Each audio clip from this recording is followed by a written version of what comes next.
being an award-winning workplace. Hey, it's Nikki Llewellyn, and you're on Gut Plus Science. This podcast is on a mission to increase engagement at work. And on this show, we equip CEOs and people-first leaders of all levels to make impact. Let's get to it. Hey, Gut Plus Science listeners, I'm so excited for us to learn from an award-winning workplace HR leader and also a friend of mine who has left corporate America to build a business that teaches, coaches, and consults leaders to build and keep award-winning workplace status.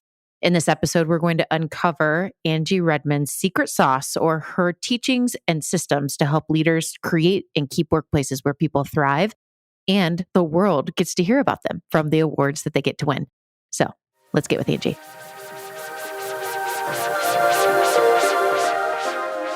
Angie, welcome to Gut Plus Science. Today, we're breaking down the science and the heart behind becoming and staying an award-winning workplace. And who better to do that with than you? Let's start with you sharing your history leading HR for an award-winning workplace first. Great. Thanks, Nikki, so much for having me.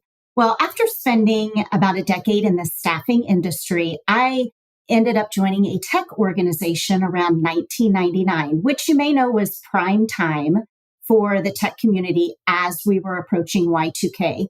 And I became fully immersed in what was not only important, but was also a necessity to having a great workplace culture, because tech organizations at that time were really struggling to find and keep top talent. And I knew in order for us to succeed, we had to develop and execute a very strong talent strategy. But during that time, organizations were not really exposed to opportunities like winning a Best Workplace Award, but we knew we had something very special with our culture. So if you fast forward about 10 years later, I was given the opportunity to work again with several of those people from that same tech organization where I previously worked. And by this point, organizations were really starting to get recognized for having a great workplace culture with engaged employees.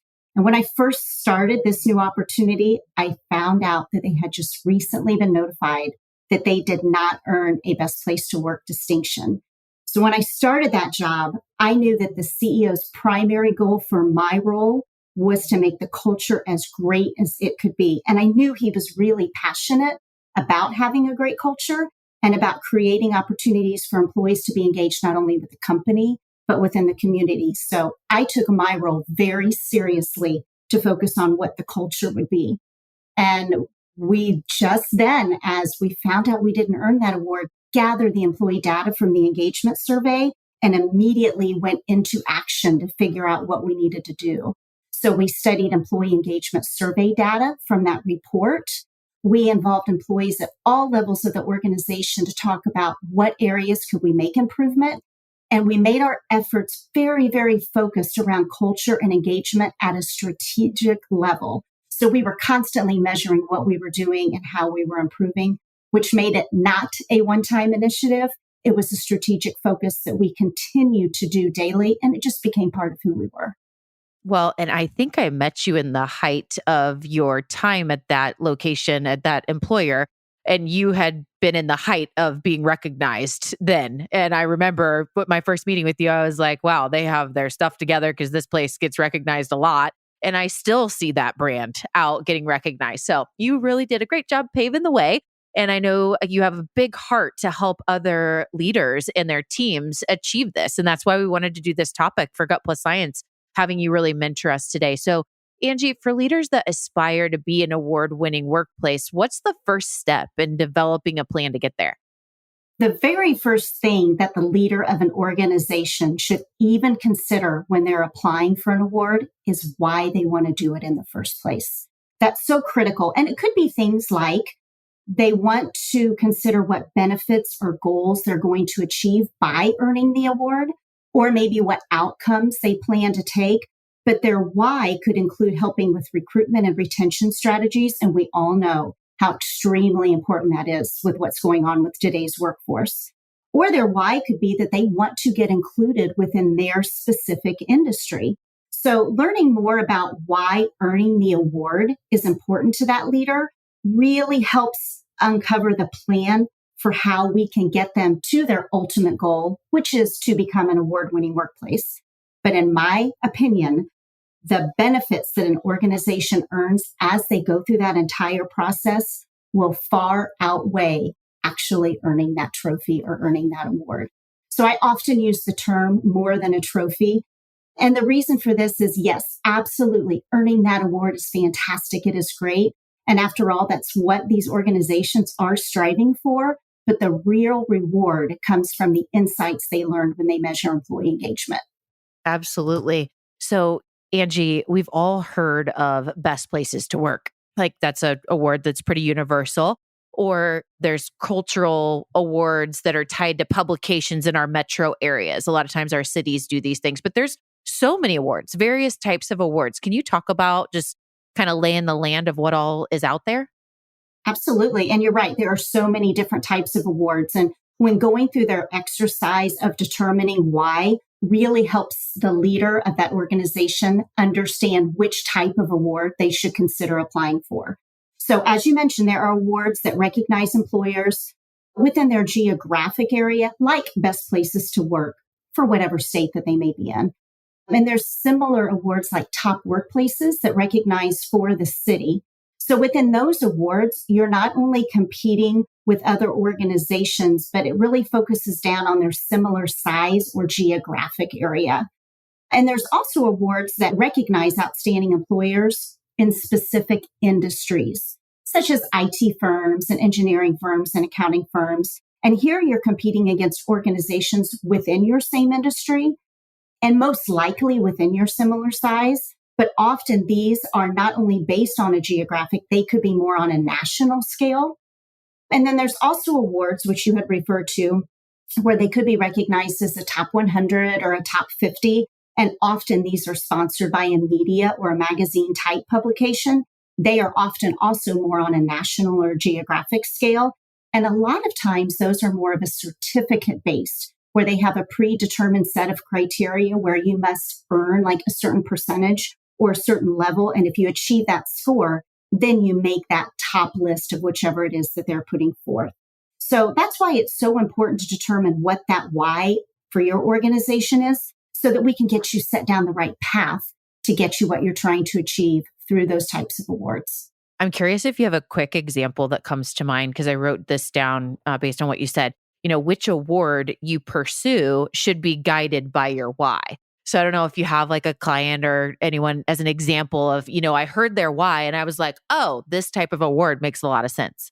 Absolutely. A client that I've recently been working with is wanting to bid on certain types of jobs within their industry. And the firm that gets measured is often based on if they have earned accolades within their industry. So that's not their only measurement criteria, but that may help organizations such as those get kind of a leg up when they're bidding for certain jobs. Yeah, I love that point. So thank you for sharing the story, and just something that many of us might not think about. We might just go for that one award we know. Sure. So Angie, now walk us through key steps in the process of building the plan to achieve award status. Absolutely. Well, as we first talked about, the why is the very first step, figuring out which award it is that you want to apply for. So once you've determined that you're going to apply for an award and you know which award you're going to apply for, the very first thing is to share this with the team at your company. Communicate that this is a goal that you have set forth. And this is great when it can come from the leader of your organization, because they're getting behind this initiative and they're showing support. So when that leader shares with the employees that they are going to apply for award, tell them why. Tell them your why it's important to you as a leader, what goals that you have set forth for this. Let your employees know that they're going to be asked to complete an engagement survey and that you as leaders within your company support them to take the time to do the engagement survey. And also, it's really important to share that you are committed to letting your employees know about the findings of the survey. So this doesn't mean that, and I've talked with organizations that feel like every feedback their employee gives in the survey, that they have to act on every single one of those. This is a great education opportunity for you as an employer to say, we're going to be asking you for feedback. We may not be able to act on all of your recommendations, but we will let you know what we can act on. And if it's something we can't, we will explain why. And I think that's really important for employees to know. So once you get through that communication phase, that's when you start registering for the survey. And this is the application where often there's an employer piece in addition to the employee engagement piece where the employees complete. It's usually done by someone in HR, but if they don't have someone in HR, another person could be designated. And the survey administrator they do a great job of guiding you through this process. And they'll be letting you know what type of criteria you need to provide during this application. I highly encourage whomever is completing that application to lean on other resources within their company, because on average, that application itself can take about 40 to 45 hours to complete. And if you can rely on other resources in your company, such as email lists to give you, that really helps speed that process. And often that comes from your IT team. But another area that's really helpful if you can partner with is your marketing team, because they'll be able to give you a lot of the data that you need to put on that application. The next key thing is notify your employees before the survey launches. So many times within organizations now, we're educating our employees to be very vigilant of any type of tech concerns that might be going on. So you want to give your employees a heads up. The survey will be coming into your email. Be watching for it. It is legit. And these organizations also will often give you scripts of what you can tell your employees to let them know that that's coming. So just give your employees a heads up that it's going to be hitting their inbox, and continuously keep communication going with your employees during that process. One good thing that you can share with your employees is often these surveys will require a minimum participation level in order to be eligible to go through the whole survey process. So you'll want to share that with your employees to let them know we need to have X percentage complete the survey so that we're eligible to qualify. And I encourage my clients to set a goal. I think it's really important to have a really high level of employees participate. High number is what I should say, a high number of employees to participate so that you're getting the most representation you can. A great example would be set a goal of at least 75% or more of your employees respond to that survey. And then as you're going through the survey process, which often takes about a week, send periodic emails out to your employees. Hey, we're at this percentage. Now we're at this percentage, so that they know you're paying attention and they're getting close to that. And the one other thing that I will mention is educate other people within your organization to help support you through this process. I use the term influencers, and that's what I call them. Randomly ask a few people within your organization. This is great if you can find people that your employees feel very comfortable going to. And these influencers can share with your employees if they hear any rustling of, oh, here we have to complete another survey. They can reiterate why it's important to the company that you're going through that process. But it's really important to keep in mind you cannot bribe people to fill it out or to get it completed. If these organizations find out you've done that, you could be disqualified. So I know that's a lot of data, but those are really important steps that I like people to keep in mind when they go through this. Really good. And exactly why we have you here sharing that with us. So for those of us that are out there wanting to pursue this, you're just such a great mentor in this space. I'm curious, and I'm sure a lot of people are too, what kind of time frame should we expect from planning to landing an award, or any other time frame, just expectations that you'd like to share? Well, the communication strategy really depends on what you've already got set forth within your company. So hopefully you have a great communication strategy already in place. And as you're sharing with your employees that you're going through this, you can follow that same cadence. But the actual time, as I mentioned, to complete the employer portion of the survey can take someone about 40 to 45 hours. When you open up the survey to your employees, which usually immediately follows, most of these organizations will leave your survey open for about a week. But the time really comes in when you're waiting to find out if your organization has been selected. And each of them have a different time frame, but they will be very open with you to say you will know within X amount of weeks if your organization has been selected. Then the next step as far as time goes is some of these organizations will take not only that you've been selected, but they'll take it to the next level of ranking the companies that have been selected. So some of these organizations will have like a banquet and invite those organizations in, and they will rank those. So that kind of stretches out. You may find out that you've been selected, but maybe not find out till 3 or 4 months later what your ranking is. So it might seem like a long procedure, but it just kind of keeps the excitement and the buzz going. And just remember, as you're going through this isn't a quick overnight process. It is somewhat of a journey. So you need to allow for that time. Great. Thank you for sharing that. And I'd love to talk about companies that win and companies that don't and what to expect or do next on both sides. Yeah. Well, the key here is communication.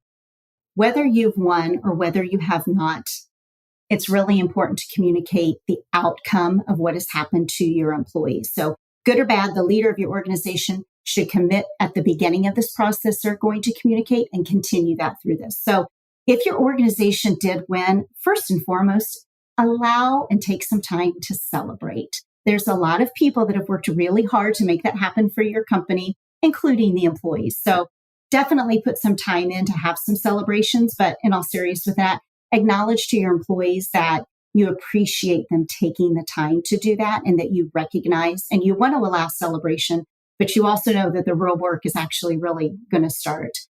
But if your organization did not win, you need to keep in mind that you went on this journey because you were striving for continuous improvement with your company. The trophy is wonderful. Whether you did or didn't get the trophy, you got some really good data on the insights from your employees. And so you really need to allow time to share with your employees. No, unfortunately, we did not win, but we learned a lot more about you and what's important to you. And we're going to take some time to really focus on that. So whether you did or didn't make the list, focus on what you learned during that process and know that it's not a one-time deal. This is a continuous thing that if you didn't win, try again next year.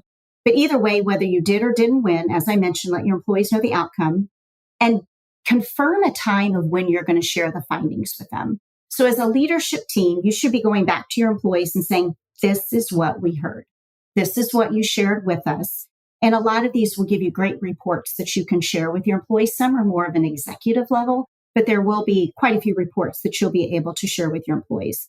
And then as you get those reports back, this is where the work or fun, I guess, depending on what perspective you look at it, I really enjoyed it. I like digging into those findings. So this is the point where you analyze the findings, whether it's just looking at the reports or looking at the open-ended comments. Some companies get really overwhelmed when they start looking at all that data. That's something that I've got a lot of experience in, so I can definitely help companies. So I'd love that. I'd like to share with you a quick story, if you don't mind, of an organization that I did help go through that process. So they had their employee survey data back, and there was one department that the leaders of the organization were just baffled because everyone in that department always seemed so happy. They really liked the supervisor, but the supervisor didn't get very high rankings on this questionnaire. And so we pulled out the open-ended comments. And as we started digging in, the employees were ranking that their supervisor is not accessible, is not able to answer questions. And it raised the brow of the leaders. Why is this supervisor not answering these questions? Well, we found out that because that supervisor is so awesome, they were pulled in so many different directions helping other departments. And they were not as accessible to their department as they could have been.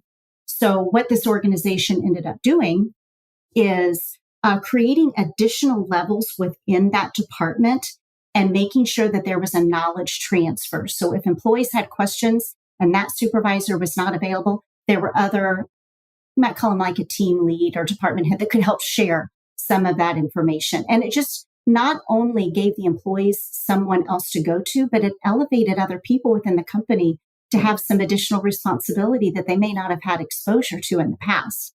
So, and it also gave the supervisor an opportunity to kind of step back and say, I do need to be more visible. I do need to be more present with my department, and I'm going to make that a conscious effort. Well, we went back and reviewed the organization about a year later. The rankings totally changed. The employees had recognized the effort had been put into making sure that supervisor was accessible. So take the time to read the reports, read the open-ended comments, because I promise you there's going to be some links that are going to give you some insights into how you can make improvements with your company. So powerful. Thank you for sharing that story. And I'm curious, the benefits of being a best place to work aside from the obvious. Yeah, so the obvious often are revolved around recruitment and retention because that's so important to everyone right now. So some of the other things to think about is the strengthening that you can have with the engagement with your employees. I read a study recently that said that on average, about 54% of employees wish that their supervisor and their organization would conduct these engagement surveys so that they could share their feedback. So employees want to share their feedback. They want to let you know how things are going.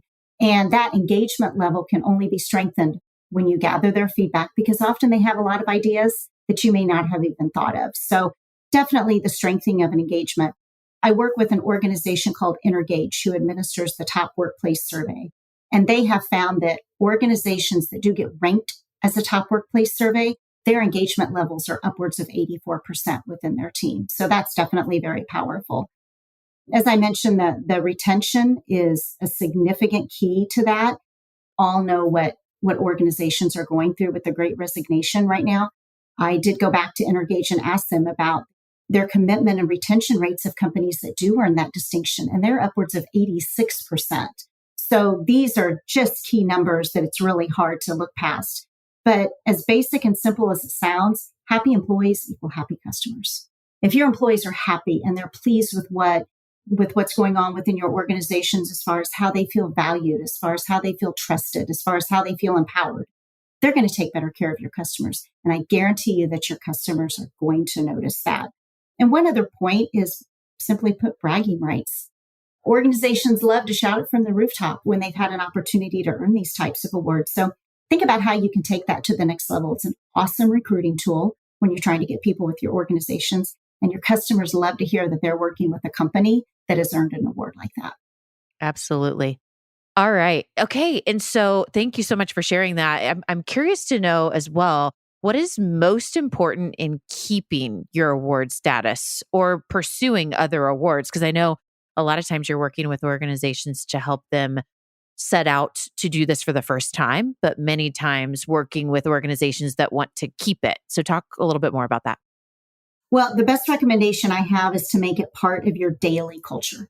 That this should be part of the strategic initiatives that you have within your company, that you are dedicated to culture, you are dedicated to employee engagement within your organization, and focusing on your people strategy and strong efforts towards continuous improvement and making people a priority within your organization's strategic plan.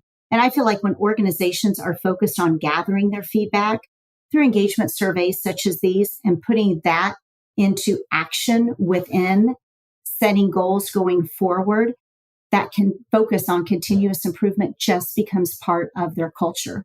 And I promise you, your employees recognize it and they appreciate the fact that you're asking for their feedback. So good. Angie, I know you have a resource to offer to our listeners that we had chatted about before the episode today. I'd love for you to share that. And also, I know that, you've helped many people I know with this type of work. I'm guessing you're willing to meet with a listener that would want some one-on-one help from you. So can you share a little bit about the resources and how to get in touch with you? Absolutely. I've put together a guide called The 6 Perks of Becoming an Award-Winning Workplace. And I'll definitely send you the link to that so that you can put that in the show notes. It's just a free resource guide that's very helpful for people to have. And absolutely, I welcome an opportunity to have a conversation.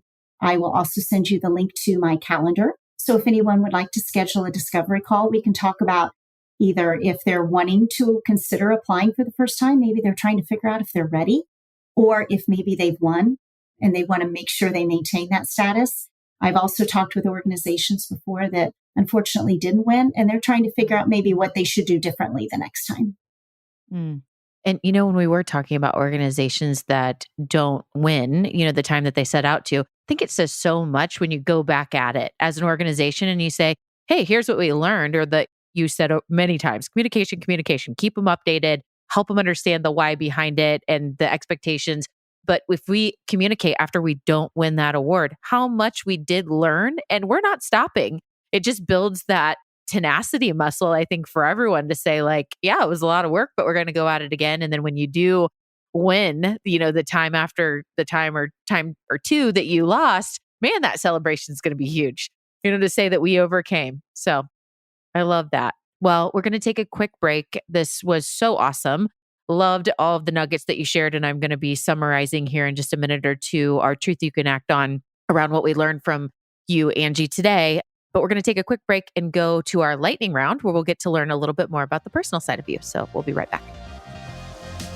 If you're leading with a people-first mindset, which most likely you are because you're listening to Gut Plus Science, join People Forward Network, the largest community of humans on a shared mission to lead meaningful work. You can find us at peopleforwardnetwork.com or follow People Forward Network on LinkedIn.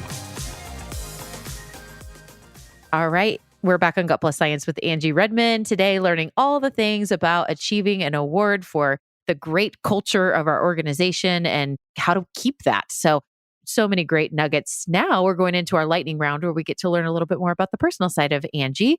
And Angie, I don't know if I can answer any of these questions, even though I know I've known you for probably a decade or I don't know, 7 or 8 years. So I'm curious to know if you have a favorite book of all time or a favorite recent read that you'd like to share with us today.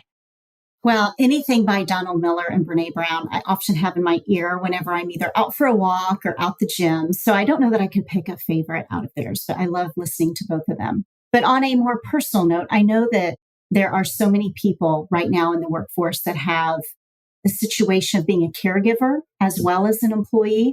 I did lose my mom a few years ago due to cancer. Through another podcast, I heard someone recommend a book called The Mercy Papers by Romm. And this was written by someone who she was kind of writing a memoir of she had found out her mom had cancer. And so she was trying to work and she was trying to take care of her mom. And she was journaling all that she was going through during that time and ultimately to when her mother passed away. So that was personally something I found very helpful as I've kind of struggled through some of that, going through that myself. And just wanted to mention that in case anybody else would find that helpful as well. I bet. I think that is a wonderful resource to share. So thank you so much for giving us a little glimpse into some of your journey. How about a favorite hobby when you're not working? Well, I have 2 teenagers, so there's not a whole lot of time for hobbies. Honestly, spending time with my family right now, I know we're going to be empty nesters here in a couple of years, so I am soaking up every minute I can spend with them. That's lovely. And where's your favorite vacation spot? Every fall, specifically in October, we go to a little town near Destin, Florida. It's called Okaloosa Island. And we were super excited when we started going because not a whole lot of people know about it. A lot of them do now, but it's still our favorite go-to. And we're looking forward to going back there again this October. Oh, lovely. At least you always have that countdown. You know when you're going every year. That seems to be a lot of fun. And Angie, I know we mentioned this a little bit, but what's the best way for listeners to connect with you after the show and stay in touch with you? LinkedIn's great. I'm on there every day. So I welcome everyone to connect with me on LinkedIn if we're not connected already, or they can send me an email. It's Angie@strivehr.net.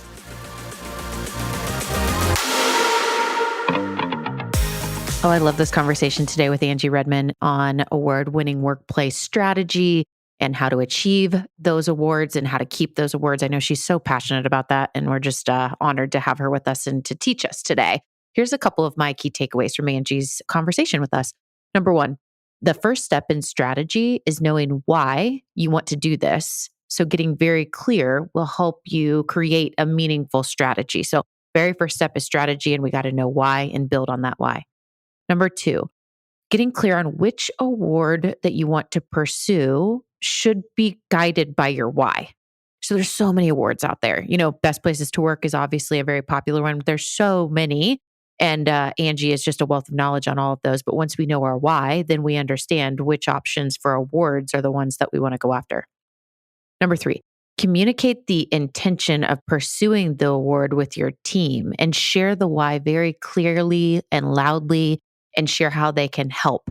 Also, make sure to communicate the updates through the process, no matter what the outcome. Say you didn't get the award, making sure that you are approaching that and communicating all the way through, not just with what we're going after or asking people to take an assessment or give input or whatever, do the votes. You've got to communicate everything from intention and the why and just very clearly and loudly keep that communication going through the process. Number 4, continue pursuing the consistency of keeping award status to show your dedication to continuous improvement and building that in your culture. So it's not a one time like we achieved and like we're hanging our award on the wall from 10 years ago. You keep at it. And even if you don't make it, you keep at it. And I love that message that Angie gave today. So, really great episode. We'll see you next time.